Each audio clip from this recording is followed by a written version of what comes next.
안녕하세요. 나랑 이서원입니다. 안녕하세요. 이근호입니다. 네, 선생님.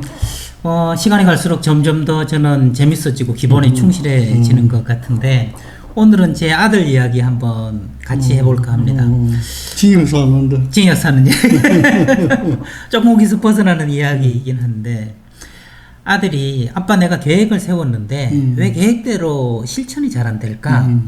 근데 야 이건 되게 중요한 질문이다 싶어가지고 제가 그 답을 여러 시간 생각해가지고 유튜브에 올렸어요. 우리 아들만 이런 게 궁금한 게 아니다 해서 이제 올렸어요. 올렸는데 아들이 승준아 너 답을 유튜브에 올렸으니까 그걸 한번 봐. 그랬더니 아들이 하는 소리가 몇 분짜리야? 그러더라고요. 그래서 한 50분쯤 될 거야. 그랬더니 아들이 하는 얘기가 아빠 근데 나는 3분 넘으면 안 봐. 그렇게 얘기를 하더라고요. 한 방 맞았거든요. 3분만 찍으면 되는데 그걸 50분이나 끙끙대면서 찍어가지고 그래서 이 책에 난 3분 넘으면 안 봐 라는 제목으로 글을 썼어요. 제가 글을 쓰고 나서 여기에 주로 쓴 것은 내 중심의 사랑을 했다. 아이에게 물어봐서 몇 분짜리 정도면 적당하니 물어봤으면 고생 덜 해도 될 텐데 내 식으로 끙끙대고 50분 만들었다가 아들은 보지도 않는 걸 만들었다. 제가 그 생각이 들어서 반성하는 글을 썼단 말이에요. 근데 쌤한테 지금 질문을 드리려고 그러니까 그것뿐 아니라 처음에 선생님하고 저하고 이제 지금은 이서원과 이근우 TV지만 그때는 이근우와 이서원 TV로 해서 제가 3분짜리를 만들었잖아요. 그 3분짜리를 만든 이유가 저희 아들을 염두에 뒀거든요. 요즘은 다 3분 이상 안 보는가 보다. 뭐 몇십 초짜리도 만들고 그런다 그래서 젊은 사람들이 이 영상을 보려면 3분을 넘기면 안 되겠다는 강박이 저한테도 좀 생겼어요. 그래서 선생님하고 찍어서 유튜브로 올렸는데 뭐 사실 지금 30분짜리나 3분짜리나 보는 사람 숫자는 뭐 거의 뭐 변함이 없는 것 같고 그런데 한 가지 좀 요즘 세대에 대해서 그 의문점도 제 이해 못한 게 생겨서 왜 3분이어야 될까 그런 의문도 들고요. 그래서 제가 그걸 하다가 선생님께서 저한테 이서원과 이근우 TV로 하자 너랑 나랑으로 하자고 말씀하신 뒤에 그렇게 짧게 찍지 말고 우리 하고 싶은 얘기 다 하면서 20분이 되든 30분이 되든 하자 그렇게 말씀하셔서 이야기를 나누다 보니까 3분의 10배 30분 정도는 해야 하고픈 이야기 좀 듣고픈 이야기가 어느 정도는 좀 정리가 되더란 말이죠. 그래서 선생님께 좀 여쭤보고 싶은 거죠. 이렇게 가면 미래 세대는 3초 세대가 될까요? 옛날에는 3시간 30분 3분 3초 세대가 될까요? 세대가 갈수록 집중하는 시간이 짧아지는 걸까요? 이 집중하는 시간이 짧아지는 것에 대해서 선생님 어떻게 생각하세요? 나는 그 미래 학자는 아니지만 네. 미래를 생각해 보면 네네. 그건 더 짧아질 것 같아요. 아하. 짧아지기도 하고 네. 그 다음엔 안 읽을 것 같아. 읽지를 듣지를 않아요. 책 이런 책들을 네네. 지가 필요할 때 뭘 누르면 나와야지. 필요할 때 딱 누르면 요새는 필요하지 않아서 뭐 온갖 유튜브에 다 들어가서 보잖아요. 그렇죠. 그런 것을 안 할 것 같아요. 네. 그래서 3분이라고 하는 것을 우리도 처음에 그게 아주 에센스잖아요. 에센스죠. 딱 네네. 우리가 엑기스. 핵심적인 걸 골라가지고 딱 얘기해 주잖아요. 그렇죠. 근데 나도 하다가 가만히 생각해 보면 말이죠. 핵심적인 거 고려주면 명언집이나 뭐 그런 거 하나 사서 읽어보면 딱 나와있죠. 더 잘 돼 있을 건데. 네네네. 그러니까 그걸 설명하기 위해서 이렇게도 설명하고 저렇게도 설명하고 우리 설명에 동의하시는 분도 있고 그게 아니야 이러는 분도 있고 있잖아요. 네. 그게 아울러져서 이제 우리랑이 되는 거예요. 그렇죠. 그러니까 적어도 한 30분은 가야 되지 않을까 이런 생각을 했는데 그러면 3분밖에 안 읽겠다는 이제 그 세대를 위해서는 우리가 이제 이걸 기술적으로 아니면 전략적으로 어떻게 해야 되냐면은 그 3분에 해당되는 핵심을 먼저 얘기해 줘 버려야 돼. 해주고 그 다음에 이제 왜 그런 핵심적인 얘기가 나왔느냐. 네네. 그걸 이제 주렁주렁 이제 네. 설명을 따라가면 네. 그 설명을 안 들어도 알았다 하는 사람은 거기서 끝날 거고 네네. 왜 이런 소리를 했을까 하는 분은 또 궁금해서 더 네네. 듣게 되고 그러는 거예요. 네. 그러니까 좀 짧지만은 핵심적인 거는 그 아들 말이 맞기는 맞아요. 맞지만은 그거 가지고 오해될 수도 있는 거거든. 네. 그러니까 핵심을 앞에 딱 내주고 그러니까 보통은 결론은 뒤에 나가잖아요. 네. 그 요새 사람은 결론을 읽기 위해서 서론, 본론 뭐 이런 거를 인내하는 능력이 우리 세대들보다 적어요. 네. 그게 적기 때문에 결론까지 내려가지는 못해. 그러니까 이걸 우리가 뒤집자 그 얘기야. 네. 결론부터 얘기해주고 봐. 그거 듣고 만족하는 사람도 있고 네. 그게 뭘까 궁금해서 끝까지 듣는 사람도 있고 네. 다 충족할 수가 있을 것 같아요. 네. 선생님, 그 선생님 말씀 들으면서 제가 이제 궁금한 게 뭉게 막 생기기 시작하는데 차례로 하나씩 좀 여쭤볼게요. 첫 번째로 느낀 건 제가 생각이 짧았구나 하는 걸 느꼈어요. 생각은 사람들은 다 짧지. 예, 짧은데 제가 이제 짧다는 이 내용은 뭐냐면 저도 모르게 사실은 3분만 해서 뭘 알겠냐. 적어도 한 30분, 1시간은 들어야 그 밑거름 속에서 꽃이 피는 게 제대로지 하면서 제 중심으로 우리 아들 세대에 대해서 좀 마땅하지 않게 못마땅하게 바라보던 시선이 있었다는 걸 느꼈어요. 그래서 괜히 이것이 결국 내가 옳고 3분으로 하고 그렇게 짧게 하는 건 경박하고 옳지 않다라는 생각을 이분법적으로 제가 해왔다는 걸 고백하고 싶어요. 그게 제가 좀 생각이 짧았다는 건데 선생님 말씀을 들으면서는 선생님은 그런 것이 없다는 게 느껴졌어요. 그냥 내가 맞고 네가 틀리고가 아니고 서로 다르니까 이 시대에 맞게 적응하기 위해서는 3분을 앞에 결론을 이야기하고 마치 신문의 헤드라인 같은 거죠. 헤드라인 크게 쓰고 이것만 읽고 갈 사람은 떠나세요. 그러나 이것의 이유와 그 배경에 대해서 더 듣고 싶은 사람은 10분 들으세요. 근데 그 밑에 것까지 알려면 더 들으세요. 하고 전달하는 우리의 방식을 바꾸는 노력이 필요하다. 이렇게 말씀하셔서 각 세대를 다 아우르는 지혜 그것을 배우게 돼서 제가 한 수 배웠습니다 하는 마음이 든 게 첫 번째였습니다.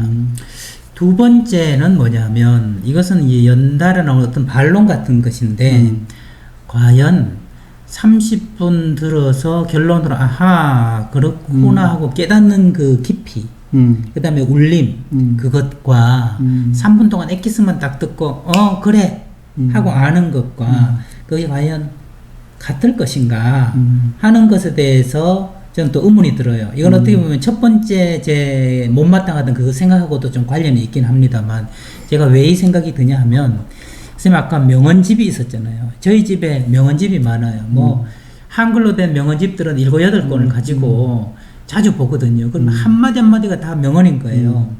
근데 그 명언을 놓고 가만히 한 10분이고 20분이고 생한 적이 없어요. 이 말 너무 기가 막히다. 이 말 맞다. 근데 휘발성이 강해요. 명언들은. 내 얘기가 아니기 때문에 휙 잊어버리게 된다는 거죠.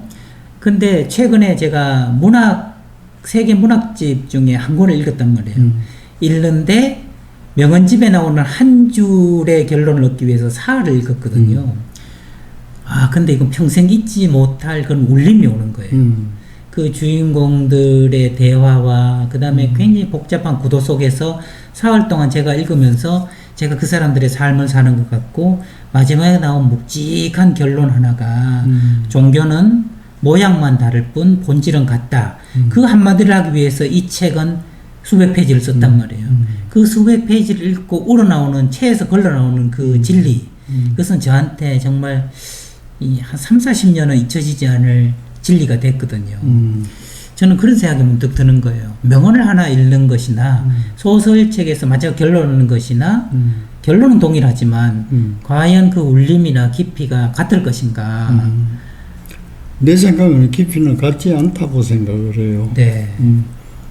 오늘 우리가 이런 대화를 한 거하고 내일 또 어떤 대화를 한다면 그거는 정도가 다른 거예요. 네. 벌써 하루라는 시차 때문에. 하루 때문에. 네. 그리고 또 하루 동안에 이 선생이 경험하는 거하고 내가 경험하는 게 또 요만큼이라도 티끌만큼이라도 보태지잖아요. 그렇죠. 그렇기 때문에 달라지는 거예요. 네네. 그래서 우리가 그런 눈에 안 보이지만은 네. 또 달라지는 게 있다는 것을 우리가 생각해야 되고 네. 이런 말을 들어야 해요. 서로 이제 부부싸움에도 하다가 남편이 이제 부인한테 할 말이 없으면 당신은 죽어서 관뚜껑에 뭐 못질을 해도 철이 안 들 사람이라고. 관뚜껑에 못질을 해도 처리 안 될 사람이다. 네. 철이 안 든다는 거는 그 이해를 못 한다는 거거든요. 그렇지요. 네. 그러니까 그거는 뭐 나이가 많이 들고 적게 들고가 문제가 아닐 것 같아요. 네. 거듭 얘기하지만 이게 뭔가 하는 궁금증이 있어요, 저 사람은. 그렇죠. 그래야 탐구심이 생기고 네. 그 탐구심의 결과가 옳든 그러든 간에 어떤 결과에 도달하잖아요. 네. 그러면 이게 맞다고 자기는 신뢰를 한단 말이에요. 네. 그리고 다른 사람하고 얘기해보면 또 그게 아니잖아요. 네. 그럼 또 수정도 하고 음흠. 뭐 이래가지고 이제 철이 드는 거예요. 네. 네. 그런데 이제 철이 안 든다는 것은 어릴 때 그 생각대로 그대로 고집하고 이제 어릴 땐 사실 좋잖아요. 부모가 네. 다 보듬어 주고 말이지. 어릴 때까지 죽을 때까지 우리가 살 수 있다면은 그렇게 사는 게 제일 좋죠. 제일 행복할 것 같아요. 그러나 그렇지 않잖아요. 않기 때문에 나한테 새로 주어지는 상황에 대해서 적응을 해야 되니까 그건 일일이 누구한테 물어보고 할 수도 없는 거고. 네. 그러니까 이제 내가 지금까지 커오면서 체험했던 결론을 가지고 이래 해볼까 저래 해볼까 그렇게 결정하는 거거든요. 그렇죠. 그러니까 우리가 죽어서 관뚜껑에 못질할 때까지 그래서 뭐 하나 철이 들면은 네. 세상 잘 사는 거지. 그렇죠. 선생님 그 참 재밌는 에피소드로 말씀하신 당신은 관뚜껑에 못질을 할 때까지 철이 안 들 거다. 그 말을 들으니까 저는 문득 떠오르는 단어가 선생님 숙성이라는 단어가 떠올라요. 숙성. 철이 든다는 것은 숙성이지. 와인이 정말 숙성되듯이. 그래서 제가 말씀드린 건 이거 같아요. 최소 숙성 시간, 최소 숙성 기간이라는 게 필요하지 않느냐 하는 거죠. 어떻게 짧은 시간에 깊이 있는 걸 알기는 어려운 거 아니냐. 제가 그 예로 떠오르는 것은 선생님 손주 있잖아요. 손주 한결이. 한결이가 대학교를 졸업하고 지금 나이가 20대 한 중반쯤 됐을까요? 25 됐나요? 몰라. 네, 아마 그 정도 됐을 텐데 그 미국에서 그 SJA 대학교를 나왔잖아요. 거기를 나오고 책을 정말 한 권 썼단 말이죠. 그래서 저도 그 책을 보고 깜짝 놀랐어요. 뭐 20대 초반이 얼마나 썼겠나 하고 서문을 읽다가 저도 모르게 그게 좀 자세를 바르게 한 거예요. 바르게 하면서 나이가 느껴지지 않았어요. 나이가 느껴지지 않고 깊이와 넓은 시각이 느껴지면서 그 설득력이라는 게 탄탄하다는 느낌이 들었어요. 그러면서 제가 아들한테 성준아, 내 새로운 소원 하나를 가지게 됐어. 네가 언젠가 이런 책 하나를 쓸 수 있다면 아빠 너무 행복할 것 같아 하면서 이건 너 형이 썼어. 형이 썼는데 SJ라는 대학교를 나왔는데 그 대학교는 4년 동안 책 100권을 읽는 대학교래. 책 100권을 고전들을 읽고 그리고 자기 분야로 나가는 그런 리버럴 아츠 칼리지라고 미국에서 불리는 그런 대학교인데 거길 나온 형이 이 책을 썼는데 이 책에는 여느 학자 못지않은 깊이와 넓은 시선이 담겨 있고 논리가 탄탄해. 아빠는 깜짝 놀랐어. 그렇게 말을 했거든요. 그래서 그 선생님 손주가 이번에 발간한 책을 보면서 제가 느낀 게 최소 숙성 기간이라는 게 있구나. 그리고 그것은 나이와 별로 상관이 없구나. 그것 때문에 나이 들었다고 꼭 지혜롭다고 이야기하지 않는 거구나. 나이가 어리더라도 그러한 숙성 시간을 가졌다면 어른도 못 가질 지혜를 가질 수 있고 해안을 가질 수 있어 책도 쓸 수 있구나 그런 생각을 했거든요. 그건 맞는 말씀이에요. 숙성하는 데는 개인 차이는 있겠지만 네. 그게 내가 이제 자녀를 숙성시킨 거 이제 말하자면 숙성시키는 네.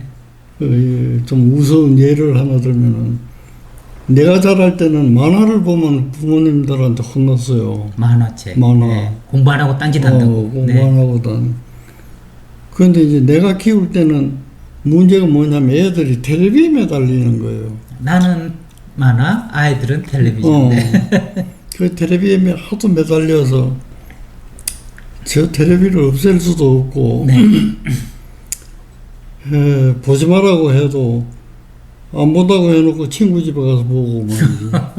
이러니까 어떻게 할 방법이 없더라고 내가. 네, 네. 그런데 내가 이제 그 신흥주택인데 그 새로 집을 많이 짓다가 보니까 도둑들이 많아요. 도둑. 네. 근데 그때 텔레비는 내가 좀 큰 걸 사서 네. 마루에 놓고 온 식구가 같이 보려고 필립스라고 굉장히 그 필립스. 그때는 네. 이거 좋은 브랜드네요. 브라운 관을 쓰는 게 최고. 있는데 뒤통수가 이만큼 나오면 무게도 굉장히 무거워. 네네네네. 그걸 사가지고 뒀는데 밤에 자다가 보니까 무슨 소리가 나서 내가 눈을 이래 떠 보니까 도둑이 들어왔어. 도둑이 들어가지고 그 텔레비를 짊어지고 나가는 거예요. 아이고야, 그 무거운 거. 그 무거운 거예요. 내가 속으로만 너무 감사한 거예요. 도둑님 감사합니다. 골치 아픈 텔레비전을 가져가 주시다니. 그때 내가 군대에 있을 때니까 이제 소령을 달고 이제 제대할 때인데 그 동네에서는 전부 나보고 이제 이소령 그랬어. 현역 소령 집에 들어와서. 그러니까 이제 도둑이 그 한 동네를 휩쓸고 가니까 사람들이 나와서 이제 내가 앞장서 주기를 바라는 거예요. 소령이니까 힘도 있고 총도 있고. 네. 믿고 말이지. 네. 근데 나는 그 도둑이 너무 고마운데 어떻게 잡히면 안 되잖아요. 네. 그래서 이제 동네 청년들이 나가고 도둑 어디로 갔느냐고 네. 막 나보고 그러길래 내가 봤는데 이리 갔다고. 반대로. 그래가지고 이제 텔레비를 가지고 제발 들키지 말고 가져가라. 네. 저 친구 집에 가더라고. 텔레비 보라고. 텔레비 보고. 그 가지 마라 소리도 못 하잖아. 친구 네. 보러 가는데. 네. 그래서 내가 책을 사주기 시작했어. 독서에. 책. 네. 그래서 우리 집 애들이 독서가 참 많이 했어요. 초등학교 때부터. 도둑 덕분에. 도둑 덕분에. 그래서 이제 그것이 나로서는 한 방법이었었다. 반드시 그게 좋은 방법은 아니지만은 네.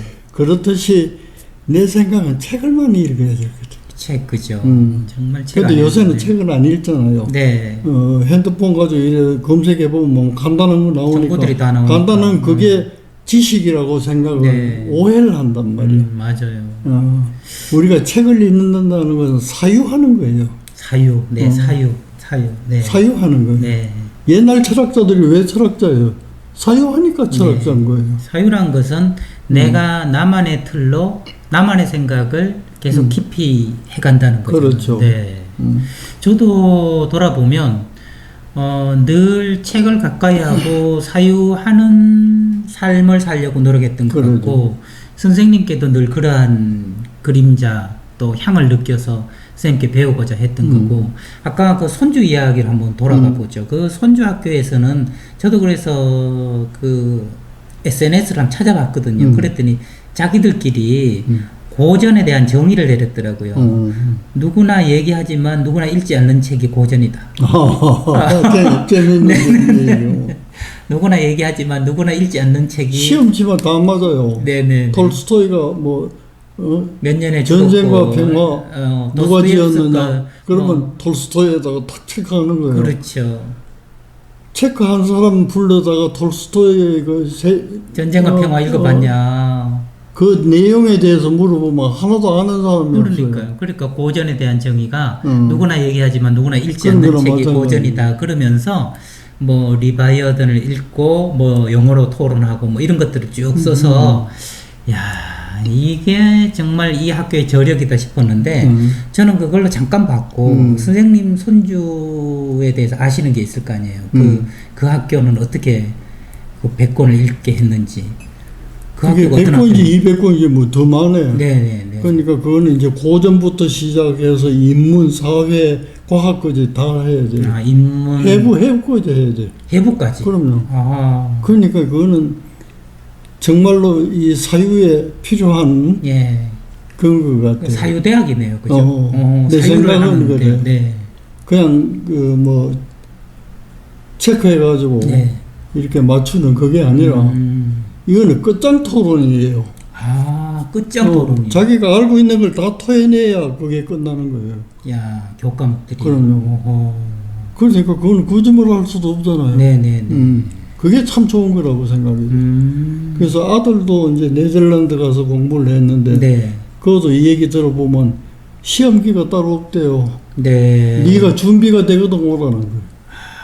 며칠 날 시험이 아니라. 네가 준비가 다 됐다고 생각되거든 오라는 거예요. 네네네. 앉혀놓고는 모를 때까지 묻는 거예요. 마지막 그 하얘질 때까지. 얘가 갖고 있는 마지막까지. 예. 네가 아는 모든 것을 네가 사유한 지금까지 그것을 나한테 얘기해라. 그걸 가지고 평가하는 거예요. 네. 그러니까 그건 거짓말도 못 하잖아요. 그렇죠. 그렇죠. 그러나 우리가 체크하는 거 이거는 얼마든지 거짓말해요. 네네. 예를 들면 뭐 멀티플 초이스 나오는 거 말이지. 네. 1번에다가 동글베이 쳐서 몇 점은 받는 거예요. 그렇죠. 몰라서. 그게 아니잖아요. 이거는 깊이 있게 자기 네. 거를 만들어주는 거예요. 실제로 선생님 그 손주하고 뭔가 이야기를 해보시거나 대학교 가기 전과 이렇게 마치고 요즘 책을 쓰면서 좀 깊어진 것 같다. 아이가 좀 사유를 많이 한 것 같다 하는 느낌을 받으십니까? 그건 많이 받았어요. 네. 내가 책을 내면서 책을 나도 많이 냈는데 네. 그때는 이제 그 출판사 형편들이 모두 어렵기 때문에 네. 인쇄라고는 안 주는 거예요. 인쇄. 없을 때가 있었어. 네. 아니, 책 내는 걸로 끝이고 판매 수입은 출판사. 내가 레지던트로 트레이닝 받을 때도 뭐 레지던트 봉급이 없을 텐데 네. 글 몇 개 썼다고 뭐 돈 줄 데가 어디 있겠어요. 네. 이제 그런 세월이 있었는데 그게 이제 점점 발달돼 가지고 지금까지 온 거잖아요. 예. 그런데 그 손자들하고의 대화에 대한 책을 내가 냈잖아요. 네. 그 상담원 교육 때문에 그 자유연상 기법이 어떤 건가 그거 설명하기 위해서 내 걸 이제 자유연상하다 보니까 많이 나와서 이게 달리 또 활용할 수 없을까 생각하다 이거 요만한 나이 때 우리 손자들은 어떤 생각을 했을까 하고 이제 메일로 이제 내가 정말 참신한 아이디어였고 해가지고 네. 그 책을 낸 거예요. 나의 어릴 적 이바구. 네. 책을 내면서 나는 그 뭐고 이제 저자이긴 하지만 네네. 인쇄는 안 받기로 한 거예요. 네. 인쇄는 이제 그 손자 손녀 넷이 받도록 그렇게 만들어줬어. 아 그러셨구나. 네. 그래가지고 이제 그 책을 내주는 데는 내가 늘 그쪽도 어렵고 하기 때문에 네. 내가 첫 번째 인쇄는 책으로 내가 받기로 그 1000권을 내면 일세 100권 네. 내가 받고 이렇게 이제 계약을 내가 했단 말이에요. 네. 그래서 딱 뭐라고 그러는 게 그 손자가 나보고 이런 계약이 어딨냐. 아하. 이런 계약. 그래 할아버지가 이런 이유로 그랬다 하기에 그거는 계약이 아니라는 거예요. 네. 야, 굉장히 합리적이죠. 아하. 근데 단지 지금 우리 형편을 모르니까 네네네. 그런 합리적으로 소리 생각할 때는 그 말은 맞는 거예요. 네. 이제 그게 어디서부터 왔을까? 네. 그거는 대학교 다니면서 그 토론에 의해서 왔다. 네네. 뭐가 변했느냐 하면 걔가 개념이 말이죠. 네. 우리 그 보육원 봉사 많이 갔잖아요. 네네네. 그때 걔도 학교도 안 되는 거지만 데리고 다녔는데 내가 그래서 이제 하드 이걸 100개를 사줬어. 네. 이걸 팔면은 내가 얼마를 주겠다고 그래. 네네네. 그럼 애가 파니까 잘 팔리잖아. 네. 모두 보호사원들이니까. 예. 그래서 다 팔고 나서는 돈을 내놔라 가요. 안 주는 거예요, 이게. 예. 왜 그러냐고. 이건 내가 팔았으니까 내 거다. 어릴 때부터 그래. 싹이 날랐네. 자기 논리로서는 그때는 맞았어. 그렇지만 그건 아니잖아요. 네. 그런데 이제 대학교 가서 그런 논리적인 훈련을 받다가 보니까 네. 내가 계약하는 게 틀렸다는 것을 네, 지적을 네. 하는 거예요. 그게 많이 달라진 거예요. 네. 그래서 내 생각에는 얘가 옳지 내 생각이 맞는 거는 나는 내 생각이 맞는 거는 내가 클 때 맞았어. 네, 네. 그러나 지금은 맞지 않아요. 그러면 내가 손자한테 배워. 네. 진짜 사유는 사람을 참 튼튼하게 만든다는 느낌이 들어요. 정말 야무지고 그 할아버지라고 해서 나이가 많다고 해서 나보다 훨씬 큰 어떤 조직이라고 해서 내가 할 말을 못하는 게 아니라 곧 목에 칼이 들어와도 내가 생각해서 이것은 분명한 나의 논리와 나의 사유를 거쳐서는 말이 안 된다고 할 때는 당당하게 말할 수 있는 그런 탄탄함을 사람한테 가져다 주는 것 같아요. 그죠? 야, 그렇다면 결국은 3분의 문제가 아니라 사유의 문제로 우리는 주제를 바꿔서 전환해서 생각을 해봐야 되는 것 같네요. 그렇죠. 네. 그러니까 요즘 사람들이 돈도 많이 벌고 경제적으로 풍요롭지만은 그렇게 행복감이 없는 것은 사유하는 능력이 떨어졌어요. 네. 내 생각은 그래요. 네, 정말 그렇다는 생각이 많이 들어요. 비근한 예로 프랑스의 그 대학 입학 시험 바칼로레아 그게 나폴레옹 시절부터 생각하지 않는 국민은 진보할 수 없다 하는 것으로 철학 시험 문제를 내서 대학교 들어가고 안 들어가고를 정했다는데 예를 들면 시험 문제가 뭐 이런 문제더라고요. 예술은 언제나 아름다워야 하는가? 그렇죠. 그 다음에 사람은 자기 자신을 속일 수 있는가? 절대 권력은 부패할 수밖에 없는가? 뭐 이런 문제 하나를 주고 그 고3 아이들이 거기에 대해서 몇 페이지든지 철학적인 답을 쓰도록 그리고 그 시험을 마치면 프랑스 전역의 카페에서 그 바칼로레아 시험 문제를 가지고 어른들이 한 달 동안 계속 생각하고 이야기하고 그거야말로 사유의 힘을 국민들한테 길러줌으로써 부강한 국가 생각하는 국민들을 만들려는 거 아닐까 싶어요. 그죠? 그런 걸 생각하면 정보의 홍수에 넘쳐나고 내가 뭐든지 안다고 하지만 그게 정말 아는 것인가? 그래서 우리가 아는 것은 얕은 알일 경우가 많고 깊은 알무로 이루어지는 것은 반드시 사유의 체를 거쳐야 된다. 그러니까 우리 공교육이라고 하는 것이 그 깊이 사유하도록 놔두질 않아요. 예.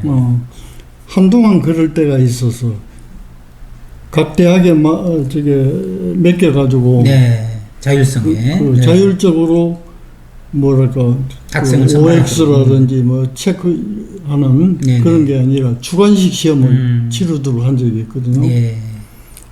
이화대학에서 무슨 문제를 냈느냐 하면 흥부와 놀부에 대해서 써봐. 아하, 흥부와 놀부에 대해서 기술하라. 아는 대로 써라. 아는 대로 써라. 흥부와 놀부에 대해서 아는 대로 써라.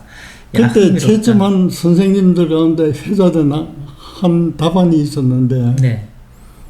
흥부는 게으름뱅이다 이게. 그렇게 살아가지고 자식만 들이다 놓고 말이지. 예, 무슨 대책 부모로부터 책임감도 없고 말이지.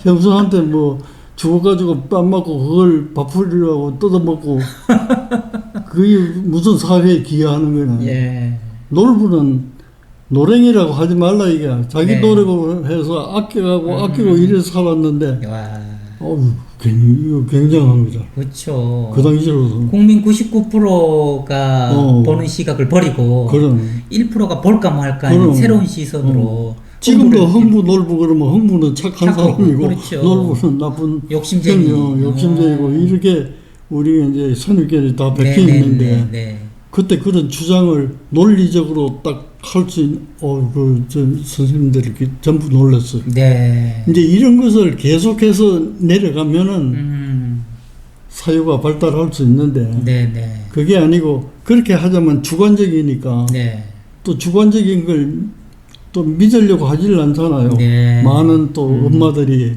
그렇죠. 놀부는 나쁜 놈이지 왜 그게 좋은 놈이냐 또 이래 달라들면 네. 또 재판까지 가고 또 그러니까 이제 사유하는 걸 꺾어버리고 편리하도록 OX를 해버리면 그래. 체점하기 쉽잖아요. 네. 어떻게 보면 사유가 사라진 사회는 OX 사회이고 그렇지. 정답 사회인 것 같은데 사유가 있는 나라라는 것은 OX가 아니고 아니죠. 어떤 것도 답이 될 수 있는 뭐든지 답이 될 수 정답이 있어요. 아니라 좋은 답을 찾는 명답을 찾는 그런 사회일 것 같은 생각이 드네요. 야, 그렇다면 미래에 말이죠. 더 짧게 뭐 3초 이걸로 내가 원하면 누르는 걸 나올지라도 그런 미래 사회에서조차 정말로 제대로 세계를 주도하고 자기 삶을 주도적으로 살려면 아무리 그 시간은 단축되더라도 사유의 힘만은 과소평가돼서는 안 되겠군요. 안 되지만은 나는 비관적이라. 아하. 이 사회의 발달이라는 게 점점 더 편리하도록 되어 있고 말이지. 지는 공부 안 해도 돼. AI가 AI의 정보를 다 집어넣어놓고 시험 칠 때 옆에 AI 대신에 AI가 두들기면 네. 그 AI가 가서 시험 치는지 내가 가서 시험 치는지 모를 정도로 AI가 나를 잡는다 이게. 네네. 요새 방송 중에 어느 방송인지 모르겠는데 여자 앵커가 하나 있어요. 네. 그 AI를 만들어 가지고 네. 와 목소리도 똑같고 뭐 똑같아요. 패턴을 익히기 위해서. 패턴도 네. 똑같고 네. 말이지. 네. 그걸 이제 인터넷에서만 그 방송을 한대요. 네. 아 너무 놀라서. 그래 기술이 거기까지 가 있군요. 네. 그렇게 되면 지가 공부할 필요가 뭐 있겠어요. 그래서 난 그 사유라는 거는 이 정말 우리에게 가장 소중한 것이긴 하지만은 비관적이다. 점점 잃어가는 비관. 그 잃는 거는 내가 게을러서가 아니라 네. 사회 발전이 잃어도 괜찮도록 만들기 때문에. 네. 그게 이제 큰 물결이긴 하지만 저는 기꺼이 불편을 감수하는 노력이야말로 가장 귀한 존재가 될 수 있는 비결이다. 그렇죠. 그 생각만은 좀 전하고 싶네요. 나누고 싶고. 그렇죠. 그럼 말씀하세요. 네. 듣던 안 듣던 넘어가셔야지. 저도 한번 얘기해 보겠습니다. 정말 저도 이번 생은 굉장히 짧게 가는 추세를 느낍니다만 늘 목말랐던 걸 우리 선생님을 통해서 사유라는 두 글자로 정리를 하게 됩니다. 정말 앞서가는 나라, 앞서갔던 문명, 그리고 우리가 닮고 싶은 사람들은 예외 없이 뭐 스티브 잡스를 비롯해서 모든 사람들은 철학하는 사람, 사유하는 사람, 깊이 생각하는 사람, 그래서 결과로 지혜를 가진 사람이 아니었을까 하는 생각이 듭니다. 아무리 빨라지는 세태라고 나도 어쩔 수 없이 간다 그렇게 얘기할 수 있겠지만 반면에 그런 가운데 이 경랑 가운데서 나 홀로 기꺼이 사유하는 불편을 감내하고 감수하려는 노력이야말로 보석처럼 진주처럼 다이아몬드처럼 귀한 인간의 모습이 아닐까 저는 그런 생각을 하고 선생님 기회 주셨으니 여러분들께 함께 그 마음을 나누고 싶습니다. 네. 파리에 가시면 네. 로댕 박물관이 있어요. 네. 로댕 유명한 조각가잖아요. 그렇죠. 로댕 하면 뭐가 제일 많이 생각하는 사람. 난 생각하는 사람이 그게 따로 독립적인 작품인 줄 알았어요. 네. 그랬더니 그게 아니고 마당에 세워놓은 지옥의 문이라는 조각이 있어요. 지옥의 문. 네. 지옥의 문 그 한가운데 네. 제일 꼭대기에 이러고 앉아있어. 아, 지옥의 문 꼭대기에. 그걸 떼가지고 따로 만든 게 그렇군요. 이제 네. 돌아다니는 게 이 굉장히 사용거리를 주네요. 사람이거든. 네, 네. 그러면 그 로댕이 만든 이 고민하고 이렇게 앉아 있는 그 표정이 네. 배가 고파서 그랬을까? 음. 아니면 부부싸움해서 그랬을까? 여러 가지 내가 그 앞에서 한참 생각해 봤어요. 네. 사유의 고민이. 사유의 고민. 네. 내대로 그렇게 네. 느꼈다. 그 말이에요. 저도 그렇게 생각이 드네요, 선생님. 지옥의 문 앞에서. 지옥의 문. 사실 살아있다는 것은 생지옥 아니겠어요? 그렇죠. 살아있다는 게 생지옥. 이 삶에 대해서는 고민하고 사유하지 않을 수 없다. 생각하지 않을 수 없다. 이런 말 있지 않습니까? 생각하지 않고 살면 사는 대로 생각해야 된다. 그렇죠. 라는 말이 있는데 그 말을 다시 한번 되새기게 되면서 저희가 30분에 가까이 늘 하고 있습니다만 이것이 여러분들이 사유하시는데 작은 마중물이라도 있다면 선생님과 저는 정말 보람을 느끼고 행복하겠습니다. 오늘도 사유할 수 있는 지혜의 산실 너랑 나랑 여러분과 함께 나눴습니다. 지금까지 저는 이성훈이었습니다. 감사합니다. 다음 시간에 뵙겠습니다.